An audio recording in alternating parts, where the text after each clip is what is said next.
السلام عليكم ورحمة الله وبركاته في حلقة جديدة من ميدو الملاعب. لما كل الناس تبقى شايفة انه في امل زائف وانت متمسك بالامل، الناس هتشوف انه ده جنون. لكن لما تثبت على موقفك وتثبت على وجهة نظرك اللي انت شايفها، هتقدر تشتغل صح وهتعرف تغير المفاهيم في دماغ الناس، وهتعرف تطور الرياضة حاضرها ومستقبلها. الكلام ده كان قاله احمد ولد يحيى رئيس الاتحاد الموريتاني لكرة القدم. الراجل جه سنة 2012 رشح نفسه رئيس الاتحاد الموريتاني في ظل تدهور تام لكرة القدم الموريتانية والرياضة الموريتانية بشكل عام. كانت موريتانيا 203 على العالم من اصل 206 منتخب. كويس. الراجل خد المخاطرة وتمسك بالامل وابتدى يشتغل وشايف انه نقدر نعمل حاجة، ليه لا؟ وشكل تيم معاه في اتحاد الكورة الموريتاني وابتدوا يشتغل. طيب انت هنا لما بتبقى عايز تعمل حاجة بتبقى عايز استراتيجية، بتبقى استراتيجية للتطوير. كويس. بتحتاج منك اولا تقيم العقبات، 2 تعمل تحليلات ودراسات للوضع العام للكورة. بعدين بتيجي للناس تشوف الناس بتفكر ازاي، تفهم عقليتهم واخداهم فين، والثقافة العامة اللي عند الناس تجاه الرياضة. كل ده بتبقى عايز تطوره. كويس. طبعا من العقبات اللي لقاها ضعف البنية التحتية، تقريبا ما فيش مدربين. اللعيبة الناس اللي بتلعب كورة وعندها رغبة انها تلعب كورة ما فيش برضو. كويس. فاشتغل على الحاجات دي. بعد كده لقى مشاكل تانية لما جه عمل الدراسات وتحليلات وكلام من ده، عمل حاجة تانية او بص على حاجات تانية. التقنيات مفيش قناة بتنقل الدوري، مفيش اي حاجة بتغطي الدوري، يعني انت ما بتقدرش تعرف نتائج الدوري في موريتانيا. كويس. فابتدى يشتغل على الحاجات دي. اول حاجة عملها قال الدوري يقف سنتين، من 2012 يقف سنتين ونرجع بشكل محترم. انشأ قناة خاصة بتذيع الدوري الموريتاني، عمل صفحات على فيسبوك او اكاونت على تويتر للدوري الموريتاني. كويس. كل ده الشغل اللي عمله احمد ولد يحيى،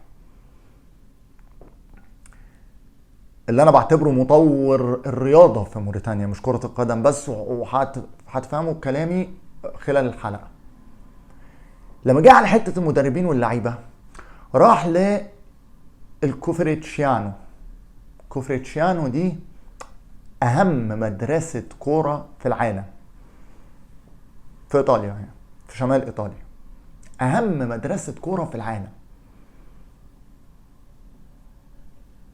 قبل ما اروح لكوفريتشيانو خلينا نشوف عمل ايه في البنية التحتية. راح لمين؟ راح الاتحاد الدولي الفيفا والاتحاد الافريقي لكرة القدم. راح للاثنين قال لهم احنا عايزين مساعدات في تطوير البنية التحتية، الملاعب وحاجات من دي.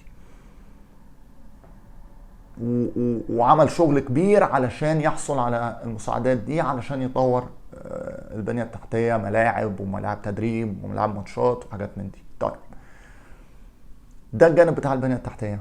كوفريتشيانو التعاقد بتاعه كان عامل ازاي معاهم، او الكلام بتاعه معاهم؟ انا عايز اعمل مدربين وعايز اعمل لعيبة وكلام من ده. فابتدى يشتغل على الولاد من 6 سنين. جاب مدربين من كوفريتشيانو، جابهم بحيث يطوروا المدربين، يطوروا اللعيبة، يشتغلوا مع الولاد اللي عندهم 5 و6 سنين، بحيث ان هم يبقوا لعيبة في فترة ما، لحد طبعا يعني من 5 6 سنين لحد 14 15 سنة. خلاص هي المدرسه دي بتعد دول، بتؤهل دول انهم يكونوا لعيبه كوره. وابتدى يتكلم مع الناس، يطور المفاهيم في ادمغه الناس انه الرياضه حاجه مهمه، الرياضه حاجه هتفيد صحه ولادكم عشان يجيبوا ولادهم يلعبوا كوره كويس. طب تشجيع الناس جه بس من حته انه صحه ولادكم؟ لا، اللي هيجيب ولاده يلعبوا كوره هياخد مكافأة شهرية. فانت هنا ساهمت في تحسين الحالة المادية والاقتصادية للناس، فالناس بدأت تيجي تتفرج على رياضة وتتفرج على كورة. نتائج الشغل ده ايه؟ موريتانيا بتروح 3 كاس متتالي، لأول مرة في تاريخها أساسا بتوصل كاس الأمم. كان في 2019 البطولة اتلعبت في مصر، وبعد كده ما انقطعتش من ساعتها، وإن شاء الله تكمل موريتانيا. آخر كاس موريتانيا اللي هي في 2000، اللي هي لسه خلصانة من شهرين، موريتانيا وصل دور 16 على حساب الجزائر، اللي هو منتخب عريق مش محتاجة كلام كويس. موريتانيا خدت أحسن منتخب أفريقي في 2019 رغم انها ما خدتش البطولة، ما كسبتش كاس الامم. موريتانيا برضو مرشحة السنة دي انها تكون من ضمن المرشحين للفوز بجائزة احسن منتخب افريقي برضو، رغم انها خرجت من دور 16 وعملت بطولة عظيمة حتى في ماتش دور 16، يعني عملت بطولة عظيمة. احمد ولد يحيى شجع افال ولد يوسف رئيس الاتحاد الموريتاني كرة السلة انه يبدأ يشتغل. فالراجل بدأ في 2017 يطور كرة السلة الموريتانية. مفيش نفس المشاكل، مفيش بنية تحتية، فاتكلم على الاتحاد الدولي علشان يبعت صالات جاهزة وحاجات من دي. طيب الحاجة التانية، اشتغل على برضو ولاد صغيرين 11 و 12 سنة. ابتدى يعمل ايه؟ بيراسل الاتحادات العربية الكبيرة في كرة السلة، بيراسل الاتحاد المصري كرة السلة، الاتحاد اللبناني كرة السلة، الاتحاد التونسي كرة السلة، ان هو يبعت ولاد صغيرة يعملوا معايشات في أندية. وفعلا بعت ناس للنادي الاهلي المصري، النادي الرياضي الصفاقسي، رياضي بيروت، الحكمه اللبناني، السجاس اللبناني، يعني بعت ناس ولاد صغيره علشان الولاد دول يبقوا هم نواة كرة السله الموريتانيه. اتكلم مع احمد ولد يحيى على اساس يبقى في شراكه بين القناه اللي بتذيع دوري الكوره، يعني انها برضو تذيع ماتشات الدوري الموريتاني كرة السله. ففي شغل اتعمل، في كلام محترم بيحصل.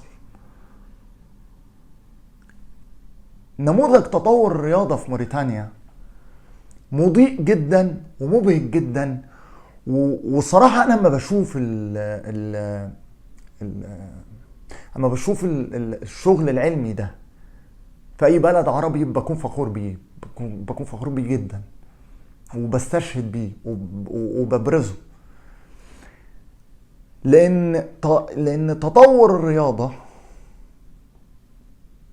في موريتانيا بالأسلوب اللي أنا قلته واتكلمت عليه من خلال أحمد ولد يحيى، لأنه هو اللي بدأ، بيقول إن إحنا أي حاجة ممكن تعملها وتقدر تعملها لما يكون عندك الرغبة، لما تكون متمسك بالأمل، والأهم لما تشغل العلم، وتشغل العلم في مكانه الصح كويس. طب نتائج عمل كرة السلة الموريتانية ايه؟ موريتانيا ما انقطعتش عن بطولات كاس العرب في كرة السلة. اخر كاس عرب اتلعبت في مصر موريتانيا وصلت دور الثمانية وخرجت قصاد مصر، وعملوا ماتش عظيم على مصر.